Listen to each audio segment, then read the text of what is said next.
kabur dari ini, saya kabur dari Indonesia.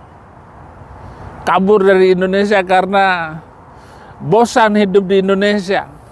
Kabur dari Indonesia karena bosan hidup di Indonesia.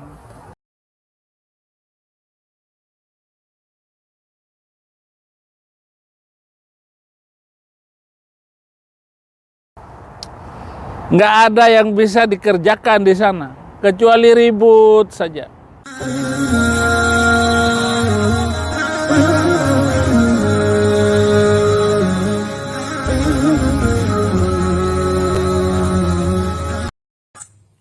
Assalamualaikum warahmatullahi wabarakatuh. Berjumpa lagi dengan saya, Dr. Akal ya. Dan di kesempatan kali ini kita akan memberitakan tentang Saifuddin Ibrahim yang sudah mengakui bahwa dirinya memang itu tidak mau lagi tinggal di Indonesia karena dia menganggap Indonesia ini tidak bagus. Ya, dia mengatakan bahwa Indonesia ini nggak bisa maju karena Indonesia ini sibuk mengurusi hal-hal yang tidak penting. Itu menurut si Saifuddin Ibrahim. Dan juga Saifuddin Ibrahim sendiri sudah mengakui bahwa tidak ada lagi yang bisa dia kerjakan di Indonesia. Jadi kalau orang sudah mengatakan nggak ada lagi yang bisa dia kerjakan, untuk apa dia stay di situ lagi? Ya, contoh misalnya saya udah nggak ada lagi yang bisa saya kerjakan di kota Medan, maka saya akan move, saya akan pindah dari kota Medan karena saya sudah melakukan sebisanya, segala cara sudah saya lakukan, tetapi hasilnya tidak maksimal atau hasilnya tidak memuaskan saya. Sehingga saya berpikir, mending kalau saya ini ada di tempat lain. Mana tahu talenta saya, bakat saya, kemampuan saya lebih bisa digunakan, lebih bisa berguna bagi orang-orang yang ada di tempat lain. Mungkin bagi Saifuddin Ibrahim di Indonesia dia gagal ya.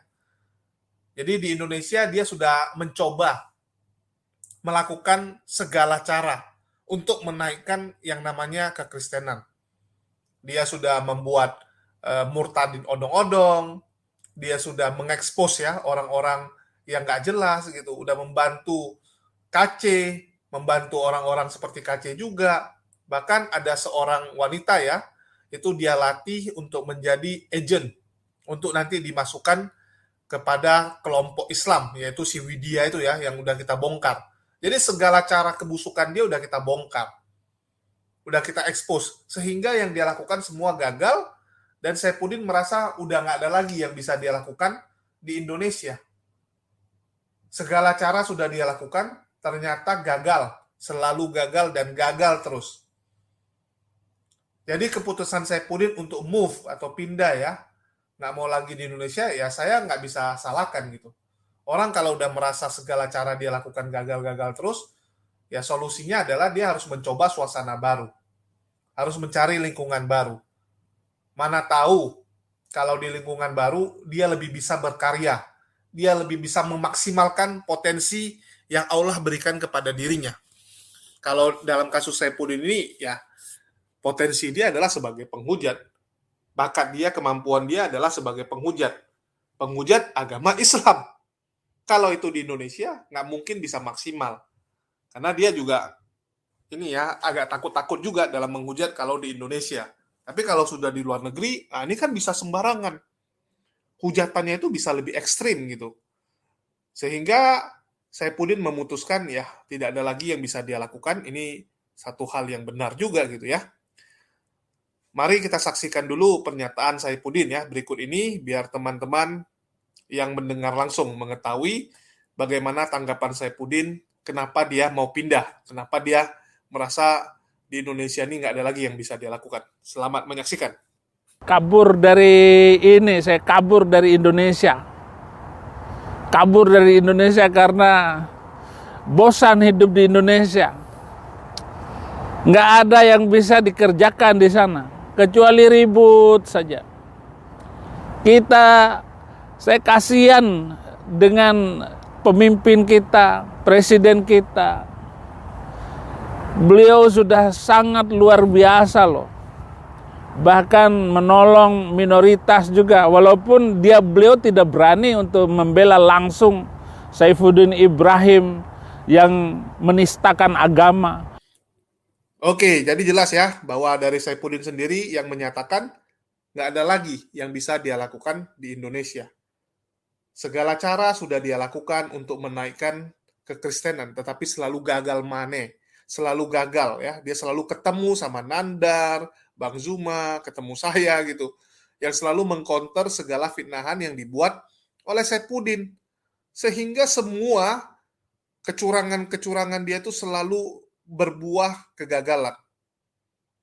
KC dipakai untuk menjadi bumper, hancur ya, hancur sekarang KC. Dia harus mencari bumper baru lagi. Dan itu terus-terus berulang sudah bertahun-tahun, dan mungkin bagi Saifuddin udah cukup lah, udah bertahun-tahun dia mencoba selalu gagal-gagal terus. Ini bukan kali pertama dia mencoba, udah berkali-kali gitu. Orang kalau udah coba sampai berpuluh-puluh kali dan gagal-gagal terus, artinya ada something wrong dan mungkin harus ganti perspektifnya gitu. Sama kayak kita ya, udah coba berkali-kali gagal-gagal terus, tidak ada kemajuan. Maka kita harus merombak lagi cara kita melakukannya. Kecuali setiap tahun ya, setiap progresnya itu ada. Oh, waktu itu gagalnya gini. Yang kedua lebih berhasil. Yang ketiga lebih berhasil lagi. Ini ada kemungkinan sukses. Karena ada progresnya, ada peningkatannya. Tetapi yang dilakukan Saifuddin kan gagal terus. Gagal selalu gitu. Sehingga dia merasa, oh udah nggak bisa lah di Indonesia. Dan begitu dia keluar, teman-teman bisa lihat bagaimana ini dia baru beberapa hari saja hujatannya udah lumayan kencang ya. Udah luar biasa ini, udah mulai mengkritisi, menghujat Islam dengan begitu jadi-jadinya. Mengatakan bahwa dia ingin orang Indonesia jangan naik haji, kurikulum di pesantren diganti. Ya ini kan betul-betul udah luar biasa hujatan dia, dan mengatakan Indonesia ini nggak bisa maju-maju karena Islam gitu. Tuduhannya luar biasa sekali, padahal Indonesia jauh lebih maju dibandingkan negara-negara Kristen lainnya, contohnya Filipina, Timur Leste, kita jauh lebih maju. Jadi saya pun ini saya nggak habis pikir ya bagaimana ngawurnya itu. Dan kita akan bahas lagi hujatan-hujatan dia berikutnya yang baru-baru. Kalau yang tadi itu 2 hujatan itu kan copy paste dari si KC. Ternyata dia nggak mau jadi tukang copy paste saja. Dia pengen punya hujatan sendiri, punya ciri khas sendiri ya. Dia pengen ada hujatan-hujatan yang dia buat sendiri juga gitu. Jadi luar biasa sekali si Saifuddin ini yang akan terus berkarya di luar negeri. Oke, di sini ada Ustadz Unggul. Assalamualaikum buat Ustadz Unggul. Mungkin tanggapan yang Ustadz Unggul melihat pernyataan Saifuddin yang mengatakan bahwa memang tidak ada lagi yang bisa dia lakukan di Indonesia. Tidak ada lagi yang bisa dia buat, jadi ya mau nggak mau dia harus pindah ya. Sama kayak kita kalau udah nggak ada lagi yang mau kita buat di satu daerah, di satu tempat, ya pasti kita akan pindah. Kita akan mencari tantangan baru, kita akan mengembangkan talenta kita di tempat lain. Karena di tempat yang sekarang, bakat dia, talenta dia itu nggak bisa dipergunakan dengan maksimal. Mungkin tanggapannya, apakah setuju kalau Saifuddin pindah saja? Yang pertama itu bullshit ya. Pasti di sana dia akan menguik macam babi. Karena dia telah lahir di Indonesia, bumi ini yang memberinya makan tatkala dia lapar, memberinya air yang sejuk segar ketika dia haus ya. Lalu hanya karena untuk sensasi semata dia berkata seperti itu. Yakin gue tinggal di sana pasti menguik macam babi ya. Itu semua juga gitu. Paul Zong juga gitu. Mereka rindu lah kepada Indonesia. Tanah kelahiran dan dibesarkan tuh nggak mungkin lupa, kecuali kalau masih umur 3 tahun di Indonesia, kemudian balik lagi ke negaranya kayak Obama lah misalnya ya. Barack Obama cuma masa kecil aja, dia tidak ada ikatan yang sangat kuat dengan Indonesia ya sebagai tanah airnya gitu. Terus yang kedua, saya jadi teringat Bung Karno ya, presiden pertama kita. Dia bilang, orang yang tidak cinta kepada dia punya Tuhan bukan manusia. Orang yang tidak cinta dia punya tanah air berarti bukan manusia. Nah ini kan kepada penginjilan juga apa yang dia injilkan kan nggak ada, cuma tepa-tepu aja. Berarti dia tidak cinta kepada Tuhan. Terus kedua dia tidak cinta kepada dia punya tanah air, yaitu bumi pertiwi ini yang memberi makan dan minum ya, membesarkan. Jadi menurut Bung Karno, Taipudin ini bukan manusia. Gitu Bang Julius, standby. Tapi dia kemarin malah mengutip kata Bung Karno loh. Dia mengatakan bahwa Bung Karno mengatakan bahwa Islam ini ya nggak boleh menjadi Islam-Islam yang kadrun ya. Dia katakan bahwa yang terjadi di Indonesia ini adalah Islam-Islam yang dulu sangat dibenci oleh Bung Karno gitu. Dengan mengatakan inilah Islam-Islam Sontoloyo. Ya, itu yang ditujukan tidak hanya kepada Islam ya. Bung Karno itu kan orang nasionalis. Jadi dia menunjukkan ke semuanya. Ada itu sambungannya. Kalau kalian jadi Hindu, jadilah Hindu Indonesia, bukan Hindu India. Ketika kalian menjadi Buddha, jadilah Buddha Indonesia, bukan Buddha Tiongkok misalnya gitu. Kan ada itu kata-kata seperti itu. Jadi yang ditujukan tidak hanya Indonesia ya. Nah, tetapi tidak ada satupun bahwa Bung Karno itu Islamofobia. Bahkan karena jasa beliau lah ya, makam Imam Bukhari ditemukan itu di wilayah yang dulunya Uni Soviet. Jadi memang betul kata-kata itu, tapi bukan ditujukan hanya untuk Islam dan tidak pernah sekalipun Bung Karno membenci Islam seperti Taipudin ini yang menjadi Islamofobia. Gitu Bang Julius dan Bay. Oke, mungkin dari Ustadz Unggul melihatnya apakah memang udah cocok lah ya dia nggak pulang-pulang lagi di Indonesia karena dia bilang nggak ada ini, nggak ada yang bisa dia buat di Indonesia. Ya kalau menurut gue sih dia pasti akan menguik macam babi ya, lalu akan pulang lagi ke Indonesia. Kecuali umur masih 20 Tapi gini, Ustadz 25 Unggul, 30 dari lah. luar negeri Masih muda kalau dia menghujat-hujat dan Islam, produktif. nggak kalau dia di luar negeri menghujat Islam kan donasinya akan tetap kencang ke rekening dia. Apa yang harus dia takutkan untuk biaya hidup? Oten-oten ini akan tetap mensupport ya, apalagi kalau di luar dia ini bisa menghujat Islam dengan leluasa, dengan sangat kencang gitu. Pasti oten-oten Indonesia ya, oten-oten Tritung apa Tritung Indonesia ini Tritung Melayu ini akan dengan senang hati berdonasi kepada Taipudin sehingga dia aman gitu untuk secara materi dia aman di luar negeri. Terus yang dia katakan ada benarnya juga karena yang dia buat di Indonesia ini selalu gagal. Berkali-kali dia coba gitu kan. Kalau gagalnya ada progres masih mending gitu. Tapi kalau kita buat sesuatu nih, kita udah berkali-kali buat gagal-gagal terus dan nggak ada kemajuan, mungkin udah saatnya nyerah gitu dan melakukan hal yang berbeda. Dari Ustadz Unggul mungkin.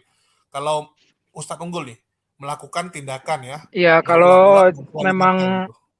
kalau memang kalau memang tujuannya hanya seperti itu ya, bisa menghujat dengan cara yang keji dan lebih kasar, lebih menjijikan, tapi tidak tersentuh oleh hukum ya, tinggal di luar negeri gitu loh.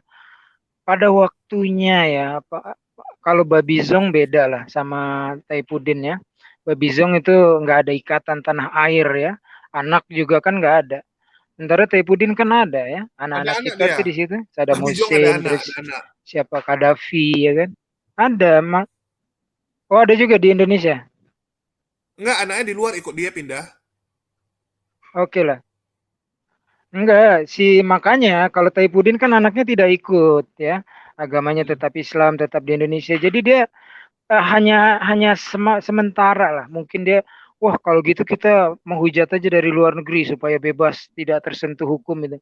Tapi yang paling berat itu kan sentuhan hukum hati nurani gitu loh. Di malam hari dia akan merenung tuh. Apa iya yang gue lakukan ini benar ya? Pada dasarnya manusia itu kan memiliki sifat-sifat baik ya. Tidak selalu buruk-buruk, pasti ada. Hukuman yang terberat itu hukuman hati nurani. Jadi kalaupun dia akan merasa senang menghujat dari luar negeri, pada satu titik waktu pasti dia akan menangis gitu. Apa ini hidup yang saya inginkan? Walaupun bergelimang harta, tetapi istrinya melirik kepada Ustadz Yonatan.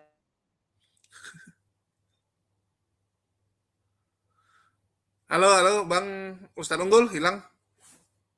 Ya ini kok jadi nandar lagi yang kena ini ya. Jadi sebenarnya ya kita juga maklumi gitu. Karena yang dia buat di Indonesia gagal loh. Dari dulu dia pingin mengkristenkan orang banyak, malah nggak berhasil-berhasil. Jadi mungkin dengan dia di luar lebih bisa dia melakukan itu gitu. Mana tahu dia bisa menginjili monyet-monyet yang ada di Amerika, ya, terus makhluk-makhluk yang masih banyak di Amerika, satwa-satwa liar gitu. Dan ya mungkin dengan di sana hujatan dia itu akan membuat oten-oten Indonesia ini makin bersemangat gitu. Nggak ada salahnya juga. Kayak Paul Jang ini kan salah satu orang yang punya pengikut luar biasa banyak ya di Indonesia. Entah kenapa orang Indonesia ini oten-otennya sangat gemar mengikuti Paul Jang. Ya terbukti dari betapa banyaknya oten-oten radikal sekarang gitu. Mana tahu si Saipudin juga ingin meniru hal tersebut gitu, jadi nabi di luar gitu. Halo Ustaz Unggul? Ya, yang pertama begini ya, oten-oten ini sangat frustrasi karena dibongkarnya kitab-kitab mereka, ajaran-ajaran mereka ya. Ketuhanan Yesus yang dibuktikan bukan Tuhan oleh debater-debater Islam. Jadi mereka frustrasi ya. Debater-debater Kristen mereka juga babak belur kalau sudah bicara akademis ya. Yang menang adalah para penghujat. Makanya yang dibanggakan itu Kucluk, Ferguson, Bekatul Al-Bahlul, gitu-gitulah ya. Yang pandai menghujat itu yang menjadi kesayangan mereka untuk membalaskan sakit hati dan frustrasi mereka karena mereka tidak mampu lagi mempertahankan keimanannya kecuali dengan dogma imani semata gitu loh. Jadi fenomenanya siapapun yang menghujat Islam, mereka akan jadikan pahlawan. Saking frustrasinya, semalam saya ikut ke sebuah channel ya. Nah itu di kolom live chat bilang kita-kita ini debater Islam disuruh ngelawan Christian penipu ya, si CP gitu loh. Padahal kita tahu kelas Christian penipu ini seperti apa ya. Jadi saking frustrasinya mereka, mereka pinjam tangan orang untuk melakukan hujatan atau fitnahan kepada Islam. Saya rasa gitu fenomenanya Bang Julius. Akan selalu muncul kucluk-kucluk yang baru, taipudin-taipudin yang baru, lubis-lubis yang baru. Sepanjang mereka menghujat Islam, pasti akan dijadikan pahlawan. Standby.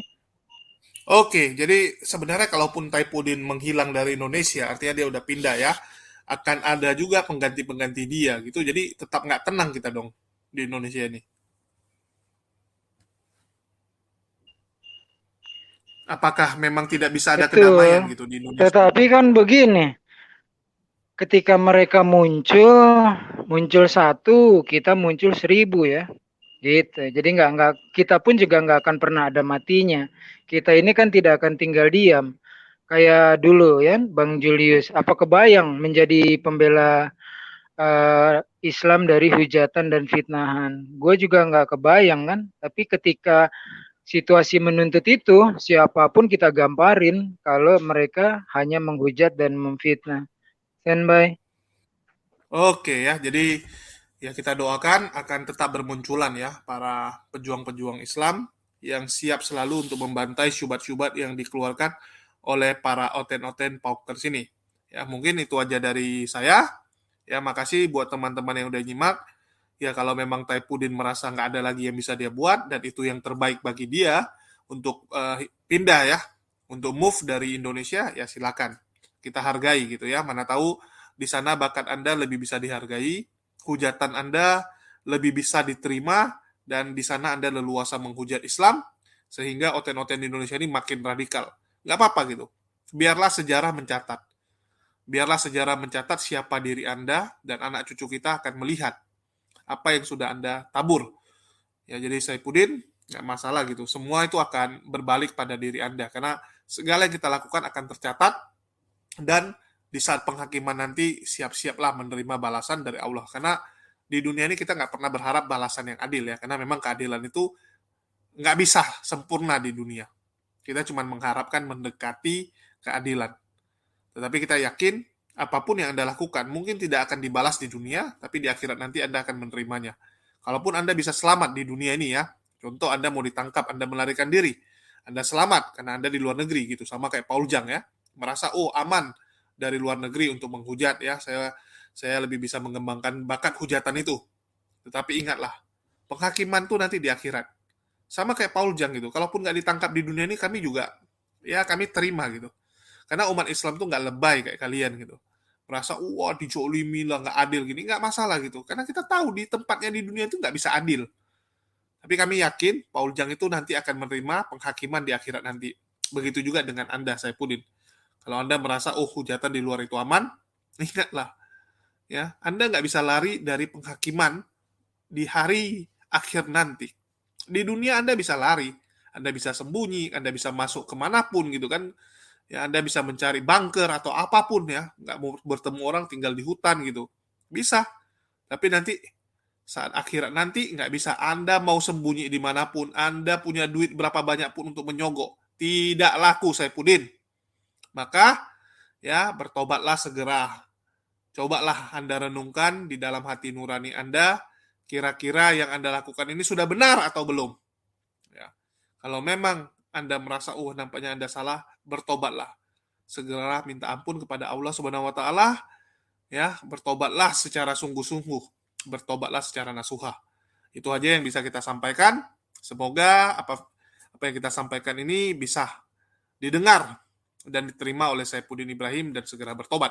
Mungkin itu aja dari saya. Dari Ustaz Unggul, ada lagi mau tambahin pesan untuk Saifuddin?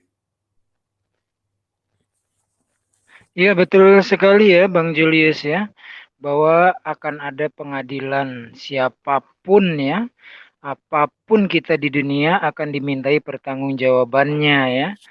Nah, contohnya gitu ya, kasus si Kucluk ya. Apapun ceritanya dia pernah dengar, pernah belajar mungkin tentang Islam, lalu dia memfitnah dan membohongi ya. Demikian juga Saifuddin ya. Dia sudah pernah belajar Islam yang begitu tinggi, lalu dia jual dengan sangat-sangat murah hanya untuk isi perut dan bawah perut ya.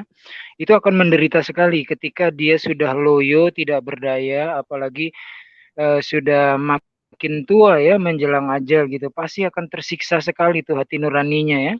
Dia tentu akan dilanda dilema ya, mau bertobat, malu, nggak bertobat, takut gitu. Jadi memang orang-orang seperti ini orang-orang yang sangat perlu dikasihani ya, karena kebodohannya sendiri. Itu Bang Julius, aku rasa cukup standby. Oke, makasih buat Ustaz Unggul udah join di sini. Kita akhiri saja. Ya, wassalamualaikum warahmatullahi wabarakatuh. Sampai jumpa di lain kesempatan.